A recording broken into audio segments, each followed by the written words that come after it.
Hello everyone, welcome to enlighten learning. Hope you all are doing well. So चलिए start करते हैं हमारा आज का टॉपिक। हमारा आज का टॉपिक है WTO, वर्ल्ड ट्रेड ऑर्गेनाइजेशन। सो WTO से पहले जो बॉडी एग्जिस्टेंस में थी, जो कि रूल गाइडलाइन बना के तैयार करती थी इंटरनेशनल ट्रेड के लिए, वो बॉडी थी GATT, general agreement on tariff and trade.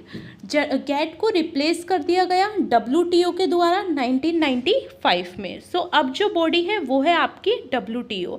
अगर किसी को गेट के बारे में नहीं पता है तो don't worry guys, I will make another video on GATT. अभी हम पढ़ेंगे WTO which stand for world trade organization. This topic is relevant for UGC net, BCom, BBA, MBA and another competitive exam. यहाँ से question पूछे ही जाते हैं, 100% surety के साथ यहाँ से क्वेश्चन आते ही हैं हर एक कॉम्पिटिटिव एग्ज़ाम में।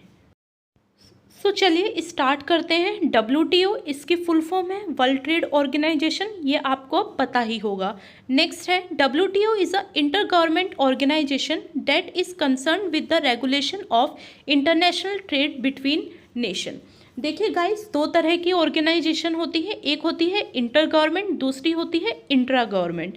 इंटर गवर्नमेंट ऑर्गेनाइजेशन जो होती है वो रूल्स गाइडलाइन बनाती है केवल होम कंट्री के लिए, एक ही कंट्री के लिए। और जो इंटर गवर्नमेंट ऑर्गेनाइजेशन होती है वो जितने भी इसकी मेंबर कंट्री है उसके लिए गाइडलाइन बनाती है, और इसकी गाइडलाइन बाइंडिंग होती है, हर किसी को वो फॉलो करनी ही होती है इंटरनेशनल ट्रेड के लिए। On 15 April 1994, 123 Minister of Member Country ratified the result of Uruguay round at Marrakesh, Morocco, and the GATT disappear and pass into history, and it was absorbed by the World Trade Organization on 1 January 1995. Means 15 अप्रैल 1994 को 123 nation ने एक agreement sign किया Uruguay round में, Marrakesh, Morocco में, जिसको बोला गया WTO। WTO ने गेट को रिप्लेस करा और एग्जिस्टेंस में आया WTO 1 जनवरी 1995 को। इन WTO each member nation has one vote irrespective of the trade or economy size. All major decisions are made by member country with each member have an equal vote. Means जो भी WTO की member country है उनके हर एक member country के पास में एक vote होता है। किसी की इकोनॉमिक साइज को देखते हुए किसी भी मेंबर कंट्री को एक से ज़्यादा वोट नहीं दिया जाता, चाहे वो डेवलप्ड नेशन हो और डेवलपिंग नेशन हो, हर एक मेंबर कंट्री के पास में एक ही वोट होता है। कोई भी डिसीज़न लेना होता है किसी भी टॉपिक के ऊपर या किसी भी पर्टिकुलर इशू के ऊपर, कोई भी एग्रीमेंट साइन करना होता है या फिर कोई भी गाइडलाइन बनानी होती है, तो उसके लिए हर एक कंट्री के पास में एक वोट है। उस वोट को देकर अपनी सहमति को दर्शाते हैं हर एक कंट्री। जो भी इसमें इम्पोर्टेंट डेट्स हैं, जो भी इम्पोर्टेंट चीज़ें हैं, वो मैंने रेड मार्कर से मार्क कर दी हैं। वो आपको लर्न करनी है, वो आपको पढ़नी जरूर है, स्किप नहीं करनी है। इम्पोर्टेंट चीज़ें सारी स्लाइड्स में मैंने रेड मार्कर से मार्क कर दी हैं for your convenience. Here I provide you a small list for your convenient, जो कि इम्पोर्टेंट पॉइंट्स यहाँ पे लिखे हुए हैं। फर्स्ट है WTO का हेडक्वार्टर कहाँ पे है, तो वो है जिनेवा, स्विट्ज़रलैंड में। इस्टेब्लिश ईयर 1 जनवरी 1995। मेंबर कितनी कंट्रीज़ हैं इसमें, 164 मेंबर कंट्रीज़ हैं जो इसकी मेंबर हैं, जिन्होंने ये एग्रीमेंट अब साइन किया हुआ है।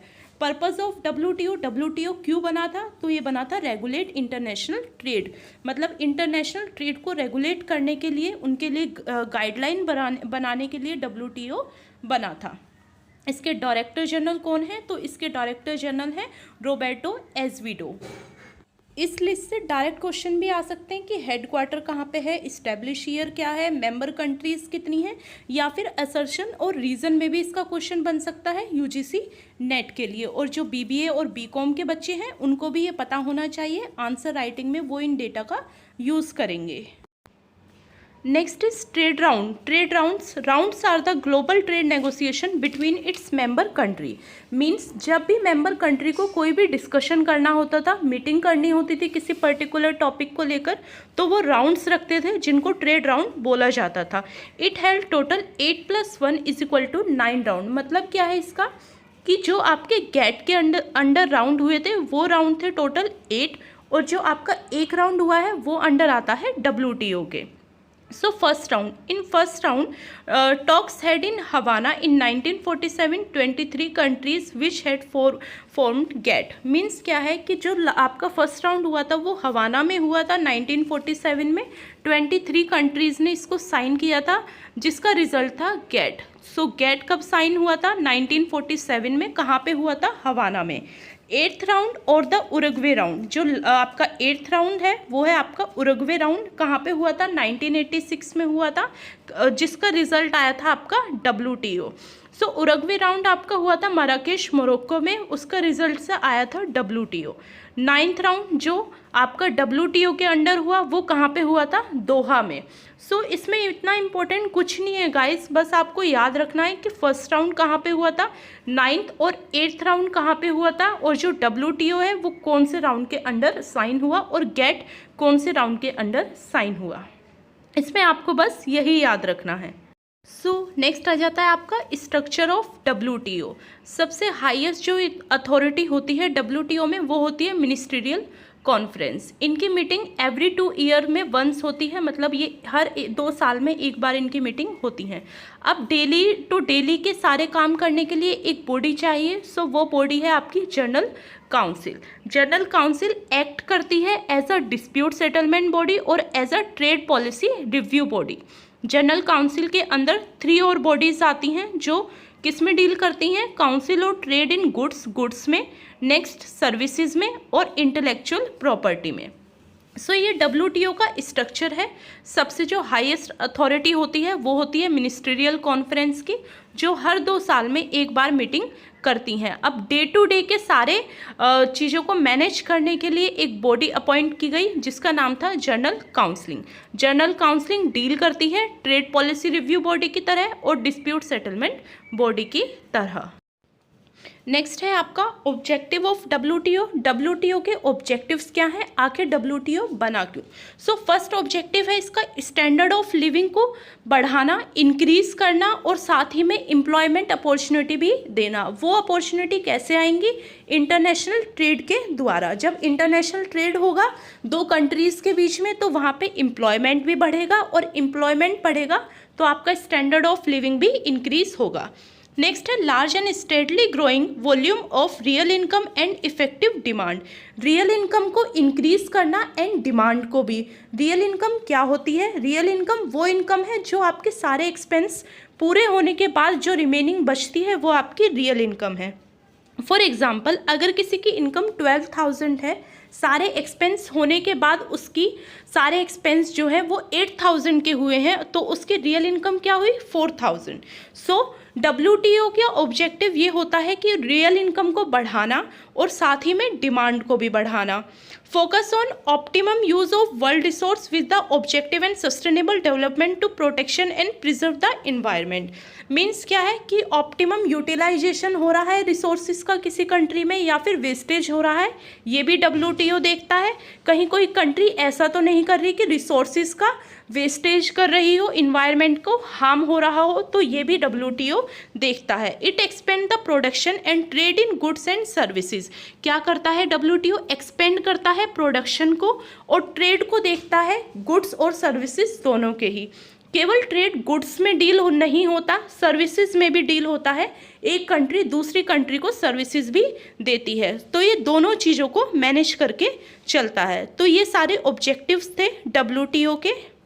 नेक्स्ट है आपका फंक्शन ऑफ WTO के क्या क्या फंक्शन है। तो फर्स्ट है it facilitate the implementation of the objective of WTO agreement. Means जो भी WTO के एग्रीमेंट में लिखा हुआ है, जो भी कंट्रीज़ ने म्यूचुअल अंडरस्टैंडिंग से साइन किया है वो ठीक से फॉलो हो रहे हैं, वो स्ट्रेटजी ठीक से इम्प्लीमेंट हो रही है या फिर नहीं हो रही, ये काम होता है WTO का देखने का। It provide the forum for negotiation among its member countries. क्या करता है ये? नेगोशिएशन के लिए एक फोरम प्रोवाइड करता है। किसी कंट्री को कोई प्रॉब्लम है या फिर किसी को कोई important topic, particular topic discuss करना है, तो उसके लिए भी ये एक फोरम प्रोवाइड करता है जहाँ पे कोई भी कंट्री बैठ के नेगोशिएट कर सकती है। डिस्प्यूट जो भी उनके बीच में है उसको सेटल डाउन करता है। Provide technical assistance and training for developing country. ये केवल फंड ही प्रोवाइड नहीं करता या फिर केवल गाइडलाइन ही नहीं बनाता, बल्कि टेक्निकल असिस्टेंस भी प्रोवाइड करता है, ट्रेनिंग भी प्रोवाइड करता है मेंबर कंट्रीज़ को, जिससे वहाँ की एम्प्लॉयमेंट जो रेशियो है वो इंक्रीज़ हो जाए। It cooperate with IMF and the World Bank and its affiliated agency with a view to achieve greater cohesion in global economic policy making। World bank और IMF के साथ में कोऑर्डिनेट करके चलता है ताकि जो भी आपकी इकोनॉमिक पॉलिसी बनी है वो ठीक से इम्प्लीमेंट हो सके और इकोनॉमिक कंट्री की रेज हो सके। केवल डेवलपिंग कंट्री की ही नहीं, डेवलप कंट्री की भी, दोनों कंट्रीज पे फोकस करता है। मोस्ट फोकस होता है इसका डेवलपिंग कंट्री पे। तो ये इसके फंक्शन थे किसके, WTO के। नेक्स्ट है आपका प्रिंसिपल ऑफ WTO। प्रिंसिपल्स बहुत इंपॉर्टेंट हो जाते हैं आपके एग्जाम पर्पज से। सो फर्स्ट है MFN means most favourable nation. Under WTO agreement it says that treat other nation equally if any country grant special facility to one country then they will have to do same for another country। Means अगर एक country किसी दूसरी country के लिए कोई tariff reduce करती है या फिर टैक्स रिड्यूस करती है तो उसे सेम ही दूसरी कंट्री के लिए भी करना पड़ेगा। ऐसा नहीं है कि कोई एक फ्रेंडली कंट्री है तो आप उसको कोई एक्स्ट्रा बेनिफिट दोगे, ऐसा नहीं होगा। हर एक कंट्री के लिए सेम बेनिफिट आपको प्रोवाइड करने पड़ेंगे, ये कहता है MFN का प्रिंसिपल। नेक्स्ट है national treatment. Says that treat equally foreign goods as local goods. Means जो ट्रीटमेंट आप अपने लोकल गुड को देते हैं, गुड्स को देते हैं, वही ट्रीटमेंट आप अपने फॉरेन गुड्स को भी देंगे। मीन्स अगर चेयर इंडिया में बन रही है और चेयर हम इंपोर्ट कर रहे हैं चाइना से भी, तो दोनों गुड्स को सेम ट्रीटमेंट दिया जाएगा, कोई भी पार्शियलिटी नहीं की जाएगी। ये कहता है नेशनल ट्रीटमेंट का प्रिंसिपल। नेक्स्ट है reciprocity. Reciprocity says that both countries do things equally for each other. Means अगर एक कंट्री किसी दूसरी कंट्री के लिए टैरिफ रिड्यूस करती है, कोई ड्यूटी कम करती है, तो सेम ही बदले में दूसरी कंट्री को भी उस कंट्री के लिए करना पड़ेगा। ये बोलता है रेसिप्रोसिटी का प्रिंसिपल। सो गाइस प्रिंसिपल बहुत इंपॉर्टेंट थे। 3 प्रिंसिपल हैं आपके WTO के, MFN, नेशनल ट्रीटमेंट, रेसिप्रोसिटी। ये प्रिंसिपल्स को प्लीज़ ध्यान से पढ़िएगा। प्रिंसिपल से क्वेश्चन आ सकता है, डायरेक्ट क्वेश्चन बन सकता है। Hoping that WTO is clear now. If there is any query please let me know in comment section. देखिए गाइस WTO आपका बहुत इंपॉर्टेंट टॉपिक है UGC नेट के लिए भी and for another competitive exam के लिए भी। यहाँ से असर्शन एंड रीज़न के डायरेक्ट क्वेश्चन बनते हैं, same as BCom, BBA, MCom, MBA में भी WTO को लेकर डायरेक्टली क्वेश्चन पूछे जाते हैं। ये पार्ट 1 था हमारा। पार्ट 2 भी आएगा WTO को लेकर, जिसमें हम मोर डिस्कशन करेंगे WTO एग्रीमेंट के बारे में, जिसमें हम ट्रिम्स, ट्रिप, AOA को लेकर डिस्कशन करेंगे।